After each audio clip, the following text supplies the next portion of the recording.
Hey YouTube, it's Q-Tip here. Today I'm bringing you a brand new video and we're going to talk a little bit about how you can improve your thought process in first-person shooters and how you can improve your accuracy in Call of Duty. Some of these are drills, some of these are just changing settings and changing styles of play. But we're going to go through it with starting with our button layout. I recommend picking tactical flipped. Tactical is an important button layout, I think, because meleeing in this game is not useful. It takes 2 hits to kill anyone. So by switching that, you get a better chance of not panic knifing someone. And then by switching that to prone and sliding is important. You always slide this game. You always go prone. You always switch positions and stuff like that. So if you switch those, you don't have to take your thumbs off the analog sticks. And by not taking your thumbs off the analog sticks, you can move and aim all the time. It's also a good idea to go to flipped, your R1 and L1 buttons. Those are good to flip because your L2 and R2 buttons are triggers. They're not switches, or buttons.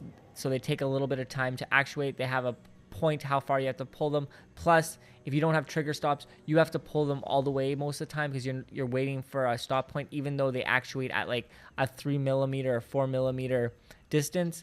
So that's one of those things that you want to keep in mind. Switch that around. It'll give you a little bit of faster response time. It'll improve your game a little bit there. As well as not taking your thumbs off the analog stick. There's a couple ways to do it when you want to come to jumping. You can switch to a controller like this one. You can buy or make a controller like this one.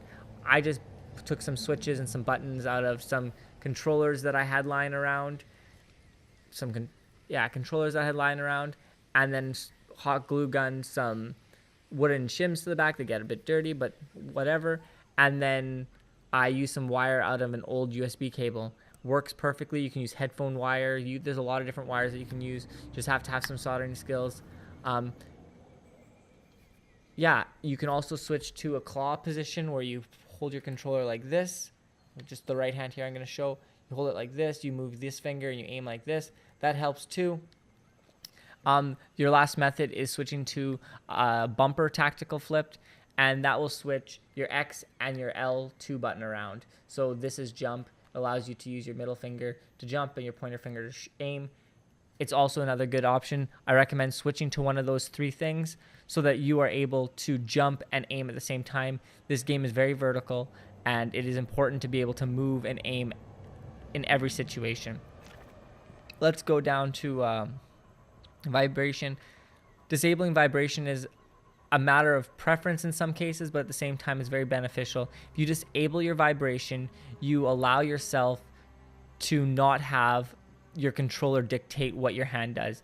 And it might not seem like it will, but when your controller vibrates, it causes you to flinch, it causes you to have a little bit of muscle movement, and it's a little bit iffy there. Sensitivities are next setting on the list.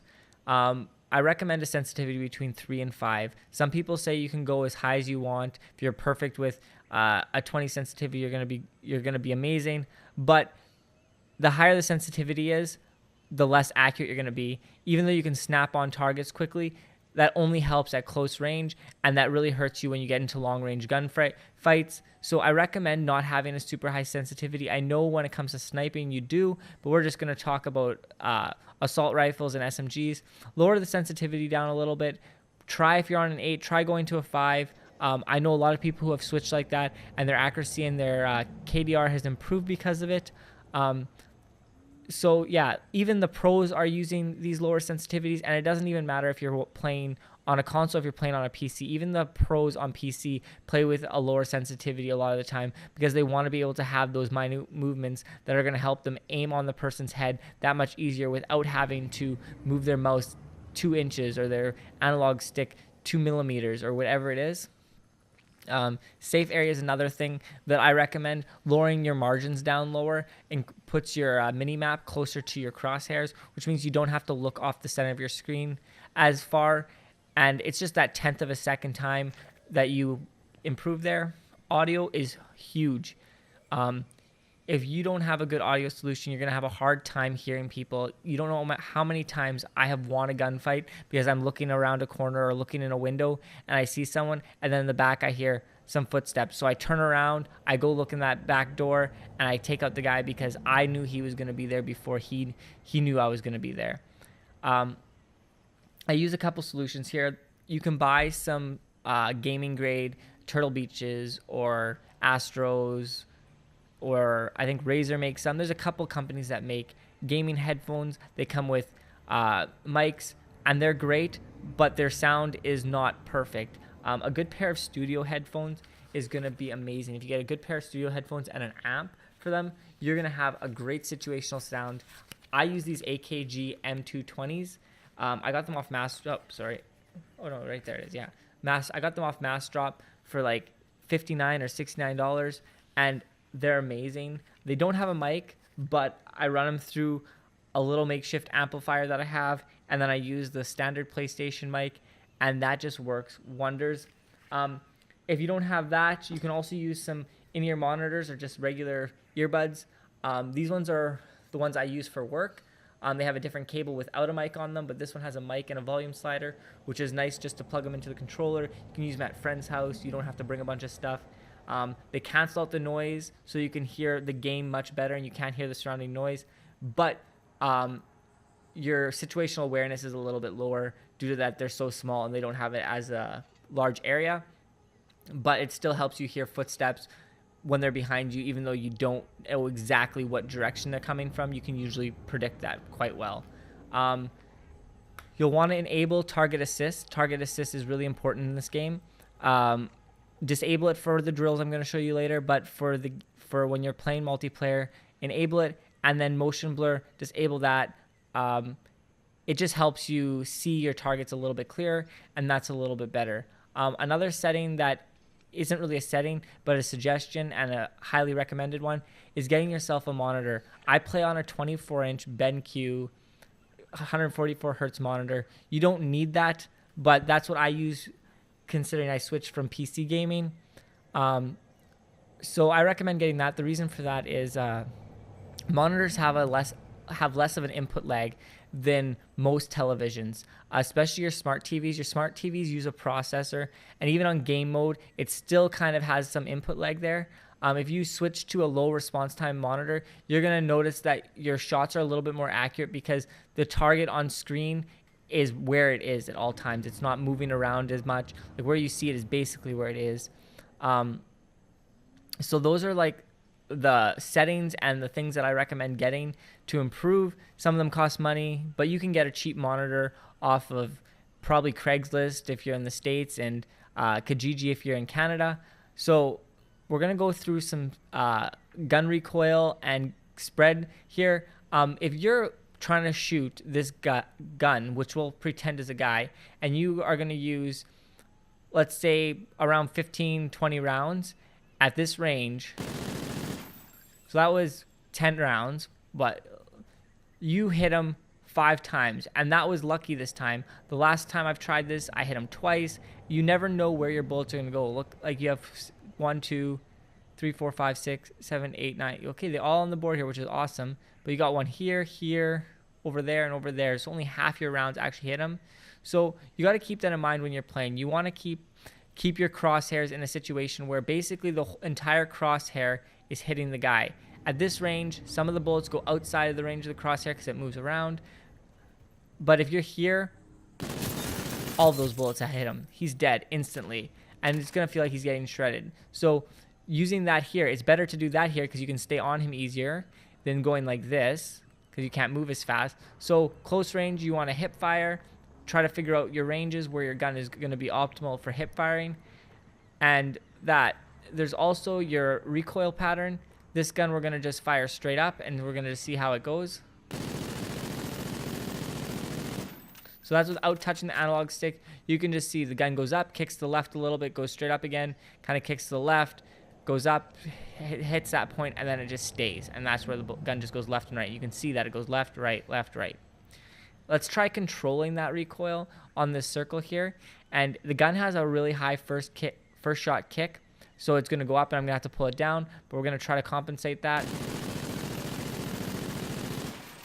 So that's a whole magazine. And we put most of those bullets in a pretty good grouping compared to this one.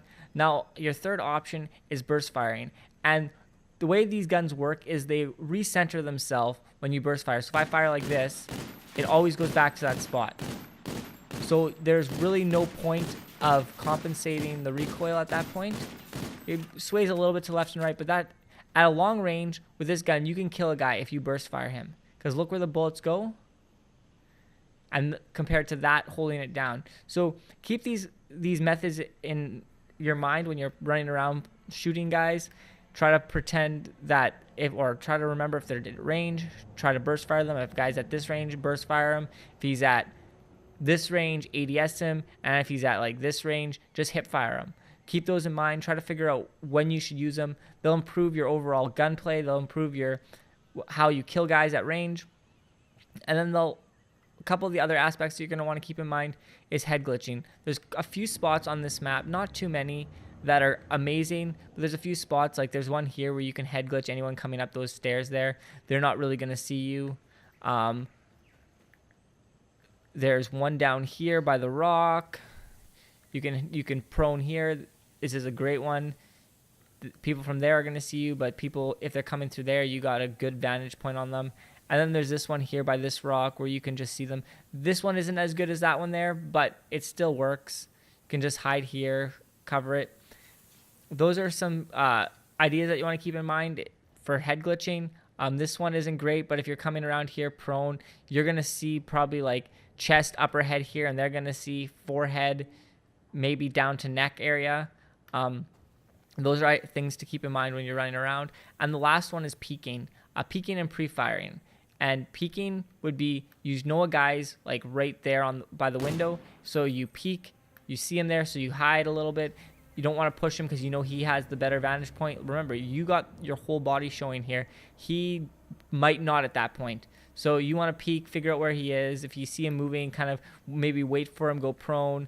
But if he's staying there, you can peek him and just see him there. Okay, so you know he's there, you just go like that. Fire before you get out. If you fire before you get out, there's a better chance. It takes some practice. There's a better chance of you killing him and him not getting a shot on you because you're going too fast. Also use your sound, see if he's coming. But those are some things that you want to keep in mind and look for. We're going to do some drills now. I'm going to just show you how I do them and what I do, and then we're going to go from there. All right, guys, we're back here. And we're going to go through the game setup a little bit and what I do. You want to set your bots to max so that you have lots of targets to shoot. And you want to set your difficulty to recruit. You don't want too difficult bots because the whole point here is to just get on target, shoot, and kill them. You don't want them to just see you from a distance and kill you right away. And then I also recommend going to game type, making time limit unlimited, making score unlimited. That way you can just go as long as you need and as long as you want. And then double your health. Double max health for the purpose of it. It allows you to kill them and makes you stay on target longer. Go to your class setup, pick the gun you want, and then put on scavenger. Basically the only ones you need. That way you can pick up ammo. You don't run out if you go on long kill streaks. So we're going to go back into the game here, and then we're going to see how things go. At this point, you're going to want to disable your target assist so that you're able to control your accuracy, and then just run around and shoot these guys and go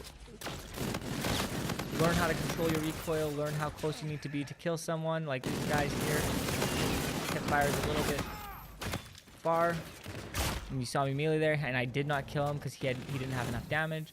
It's another reason why you don't use it. But yeah, run around the map, try target assist, use a gun that you want to rank up, use a gun you want to get familiar with, and then you can go from there. Sometimes guns are better to burst fire. Just play around, do your best. This isn't a gun I use very often, so I don't even really know how to control it properly. But yeah, take it out. It's going to take you some time because we have a high generation or a high health on. And yeah, just run around, learn how to play, figure out where they spawn, and do these drills for 10 minutes a day, 15 minutes a day, however long you have. It's going to improve your game. It's going to improve your accuracy. Even if you don't use a gun that you're familiar with, this will still improve your accuracy because you still need to you still need to get better, and you still need to be able to aim and do all that stuff. So try these things out, and yeah, if you like this, please like, comment, subscribe, and just let me know how they worked out for you. Have a very nice day.